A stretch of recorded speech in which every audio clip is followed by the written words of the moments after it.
ನಂಬಿಕೆಗೆ ಸತ್ತವರನ್ನು ಎಬ್ಬಿಸೋ ಶಕ್ತಿ ಇದೆಯಂತೆ. ಇದು ಸಾವನ್ನೇ ಮೀರ್ಸ್ಬಲ್ದಾ? ನಂಬಿಕೆಯಿಂದ ಸತ್ತವರನ್ನ ಎಬ್ಬಿಸೋದು ಸಾಧ್ಯನಾ? ಯೋಹಾನನ ಸುವಾರ್ತೆಯಲ್ಲಿ ಯೇಸು ಸಾವನ್ನು ಎದುರಿಸಿದ ಒಂದು ಕಥೆಯಿದೆ. ಅದು ನಮ್ಮ ನಂಬಿಕೆಯನ್ನೇ ಪರೀಕ್ಷಿಸುತ್ತೆ. ಈ ಕಥೆಯ ಮುಖ್ಯ ಪಾತ್ರಧಾರಿ ಮಾರ್ಥಾ. ನಿಜವಾದ ನಂಬಿಕೆ ಅಂದ್ರೆ ಏನು ಅನ್ನೋದನ್ನ ಆಕೆ ತೋರಿಸ್ಕೊಡ್ತಾಳೆ. ಎಲ್ಲಾ ಮುಗಿತು ಅನಿಸೋ ಪರಿಸ್ಥಿತಿಯಲ್ಲೂ ಮಾರ್ಥಾ ಯೇಸುವಿನ ಮೇಲೆ ಇಟ್ಟ ನಂಬಿಕೆ ಅಚಲವಾಗಿತ್ತು. ಆಕೆಯ ನಂಬಿಕೆ ಒಂದ್ ವಿಷಯ ಸ್ಪಷ್ಟಪಡಿಸ್ತೆ.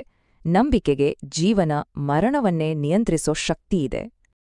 ಆದರೆ ಈ ಕಥೆ ಬರೀ ಪವಾಡದ ಬಗ್ಗೆ ಮಾತ್ರ ಅಲ್ಲ, ಇದೊಂದು ಬದಲಾವಣೆಗೆ ಕೊಡೋ ಕರೆ.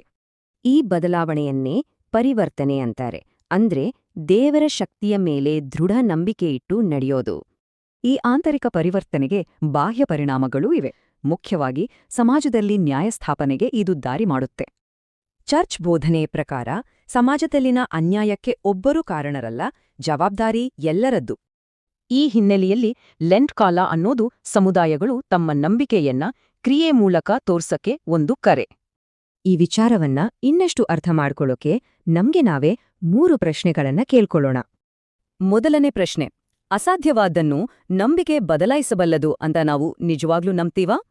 ಎರಡನೇದು: ನಮ್ಮ ನಂಬಿಕೆ ನಮ್ಮ ಸುತ್ತಲಿರೋರ್ ಬದುಕಲ್ಲಿ ಹೇಗೆ ಚೈತನ್ಯ, ಭರವಸೆ ತರಬಹುದು?